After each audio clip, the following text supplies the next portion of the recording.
Da lì non scenderanno, questo è sicuro. Non vogliono più sentire promesse, di quelle ne hanno già sentite tante. Ora vogliono solo i fatti. Sono disperati, arrabbiati ma decisi gli operai della Vinyls, che hanno iniziato anche lo sciopero della fame.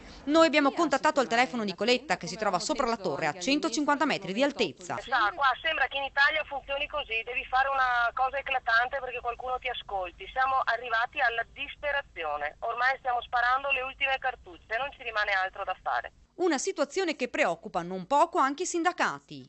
Essere a 150 metri di altezza, privi dell'alimentazione necessaria e quindi rischiare di perdere anche quelle energie che servono per portarli giù, cioè per venire giù, il rischio è che poi a portarli giù sia davvero difficile e complicato.